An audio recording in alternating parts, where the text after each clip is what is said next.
So, Arnie, for you, being behind the scenes, how much fun is it to go out and watch the game be played live and be able to talk about it? It's really great because it's always a thing when you're inside the studio and you're watching either the demos come together or anything that we're releasing with the trailer cinematics. Part of it's like, well, you finally want to get it out, and you want the fans to see what it's like, you want to see what the reaction's going to be like, but you also don't know what the reaction's going to be like you're so close to what you're working on. Sure. So it's like, you're having sort of that bundle of nervous excitement, I guess. Sure. Until it comes out. So it's, once we were able to finally release this demo, it was like really exhilarating, and there's a little bit of relief. It's like, all right, this is out there, finally, people can see what we've been working on. Right, and what's always fun for me is, of course, this is the E3 demo. You guys have shown it here. You did the big Twitch reveal, I remember, with Sancho West Gaming. I love the fact that when you come back and show it, you get to play it differently. Something else happens. There's this little thing, these people here react differently, or you take a different route on the thing. And the fact that we can finally sit here and do a director's commentary of pick your brain about was it a hard decision to make them look older? You know what I mean? So many games, right? These characters don't have a timeline to them, but Uncharted, you guys make a point of every time they look a little bit different. Yeah, well, one of the things that's when you look at all the Uncharted games and the story arc that we've been going through, especially with Nathan Drake, it's really been about the toll that the story and his adventuring life has taken on him. Right. And it's not just how he reacts to it. It's not just what's happening to him in the individual story, but it's what physical effect it has on him as well. And so that's an important part of it. And plus, Sully's looking pretty good as he's getting. Yeah, he's getting. I can't believe he's still in the game. Yeah. So fans of Kind of Funny know that when this came on at E3, I refused to watch it. Yeah. Because I was like, I don't want to see anything more. So this is the first time I'm seeing it. I already see you shaking your head. The grenade went off and destroyed in a very precise way everything, not only on the table, but the watermelons were rolled. Just little.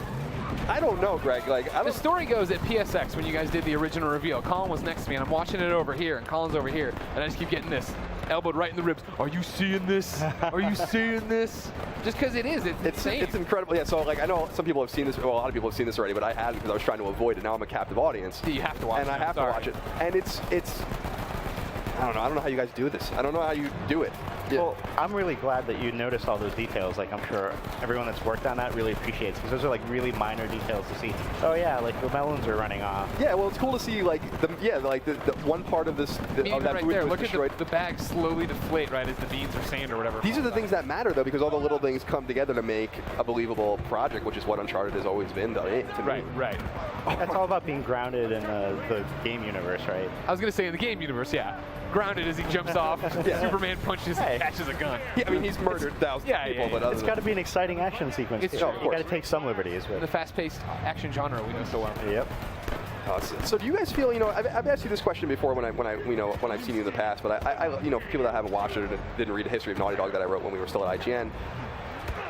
Uncharted 2 is this fantastic game, right? And to us, I know a lot of people don't agree, Uncharted 3 to us was an even more fantastic game, and The Last of Us was an even more fantastic game. And what is that like in the studio to be we have to deliver something? People have significant expectations of Naughty Dog. You guys aren't just any studio. You're not even any AAA studio. You are, to a lot of people, the best studio in the world at making games. So is there a lot of... Am I making you nervous, I guess is what I'm saying? Or is there a lot of pressure?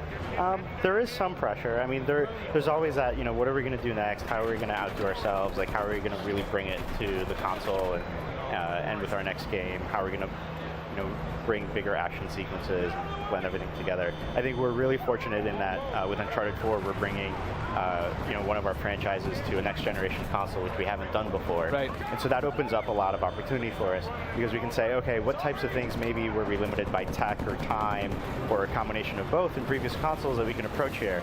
And one of the things we're saying at the start when we were first talking about Uncharted 4, we're saying, well, in some ways this is the Uncharted game that we've always wanted sort of to put together, because we can revisit some crazy ideas that we've had in the past, and we can start blending a lot of gameplay mechanics and things in such a way that we weren't able to do in the past. So we have that opportunity here, and I think that pressure, that sort of expectation that we have of ourselves to go even further is tempered a little bit by the fact that we have this new hardware that we can really sort of start taking advantage of.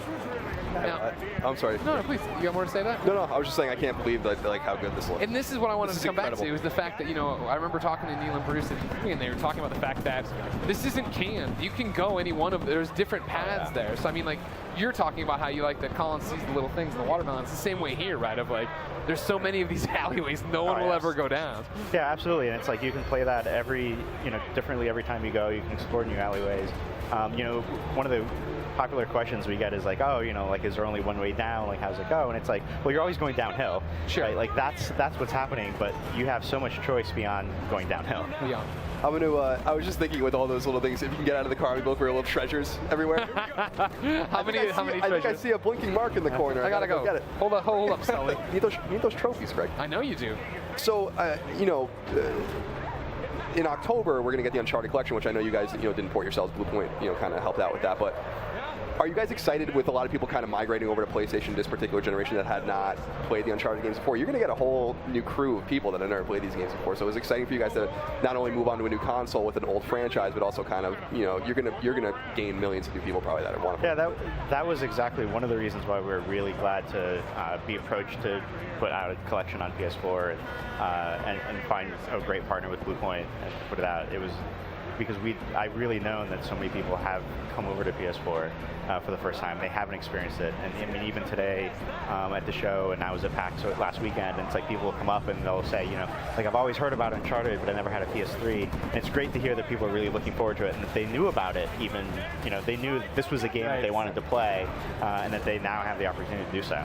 Yeah, I feel as that was always one of the ones when you talk to somebody who didn't have a PS3, they were always like, well, I think about it every now and again for Uncharted. Right. So yeah, it made perfect sense to put out the collection like that. And especially even with Last of Us, where you guys put that out right away. Like, it's one of arguably our finest work. Like, let's get it out there so everyone can do it.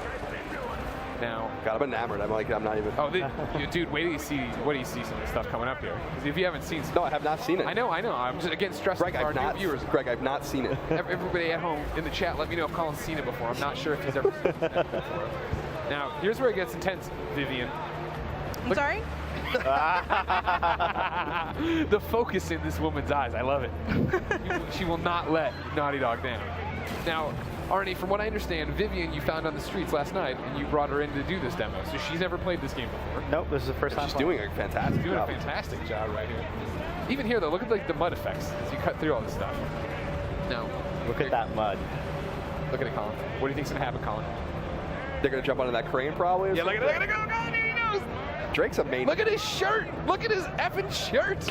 Oh my! I know Nate. No, Nate Drake. Nathan Drake's a maniac. I mean, when you really consider, he's a maniac. Yeah, he's an insane human being. Yeah. No, 100%. How is he like?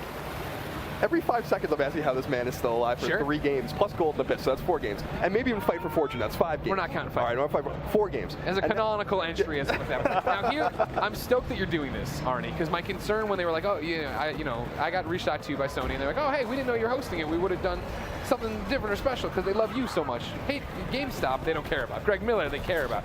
But I was afraid you were going to cut it off like you did at the demo. Oh, you're doing the full-on. We're going to show you this the is demo, the awesome-ass Uncharted demo. That this is the part that I was surprised. Can you go a little bit into, for the E3 press conference, you showed up until where you hit that scaffolding structure hanging off the bridge. Then behind closed doors, you went into this. Was there an argument in the studio to show this? Because I think arguably this is where it gets even more impressive in terms of the mud caking abilities and doing that. What we're about to see with camera angles. Like, did you guys want to show everything on the stage? Oh, Colin's looking like a kid in the candy store for a second. But I mean, that's what I'm saying. Like, this is where it really becomes like, oh my fucking God. This is incredible. This is incredible. Well, I think it was one of those things where I mean, it would have been great to show the entire demo. And I think actually when we walked off of the stage at E3 and everything was done, it was like, well, maybe we should have considered that. But at the time, it was like, that was a great teaser. Sure. And it was a great place to end because it was like, oh, things are really starting to go insane. Yeah. And we wanted you to come back for more, basically. Sure. So that felt right at the time. But afterwards, at the end of E3, it was like, well, maybe, it would have been nuts to do a 15-minute demo on stage. But maybe we should have thought about that. Sure. Yeah, because I remember when the demo, the press conference ended, and I was like, okay, awesome, more Uncharted. And then I came back from this behind closed doors, and I was like, God, this is the I infamously did on GameSpot. I laid on the ground, reenacted everything you're about to see, just because it was like, this is insane. I mean, look at all these characters on screen. Look at all this action. I know, and it's running that's the flawlessly. Yeah. This is a live demo. Again, this is not a canned demo. Vivian is playing it. Vivian has never been in this country before. She's never held a PlayStation controller. Look at the focus on this woman. You can't get her to crack. Love it. God dang. Oh my God, I can't wait for Mario. I mean, this also makes me excited again to go back and play the Collection Platinum of those games again, and then get ready for for this because I mean, you know, like Arnie was saying, like I'm like almost enamored with Watch this. this, watch this, watch this. Oh yeah.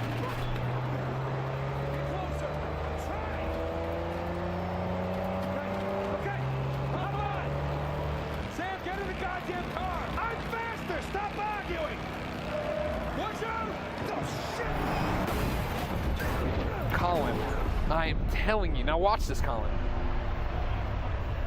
You're playing this, Colin. This is real. This is a game right now. You think this is a game? It is a game. That's Uncharted 4. For once, it is a game. Yeah, yeah, yeah. Look at the fire effects. Look at the light on his face. Look at this. I mean, good lord, guys. Those fire effects actually came on really late for us. We Really? tried so hard to get that to look like that, and that was one of like the last things that sort of came into this demo because it was really a lot of work to make it look like that. I'm impressed every time. It's one of those things where I think you guys make it look so easy that people don't understand how hard it is for fire effects to look good, how hard it is to animate a pillow in video games, you know what I mean? But you guys come out and you do this stuff and every game looks so much better than the last. You have a lot of experience animating pillows? No, I've talked to a lot of developers. I think it might have been Neil or Bruce that told me that once, that like the pillow is the hardest thing, and that's why. Fun fact for you at home, watch characters go to bed in a video game, right? They never put a cover over them because covers are hard to animate, pillows are hard to animate, so it's head to pillow, cut away. Secrets. Context. Yeah. Why does he care about pillow animation? Hey man, I've just been around this industry. It just doesn't stop. See, this is like, in a lot of games, you know, God bless them, we play a lot of games, a lot of great games out there, but there's enough action in this one 20-minute sequence that they would, a developer would spread that out amongst an entire 10-hour campaign. Right. And they'd be totally right in doing that because there's so much, this is so hard to do. This hasn't stopped. I mean, think and about this is only one portion of You're the game. blowing past all these pirate ships and these guys getting animated, like you're not even like ever gonna see that. All that took a long time to animate to make a thing happen, and you just think it's pretty. And what I love about you and I knowing Naughty Dog so intimately is that this isn't the best of the best in the game either. You know what I mean? Oh it's like, yeah.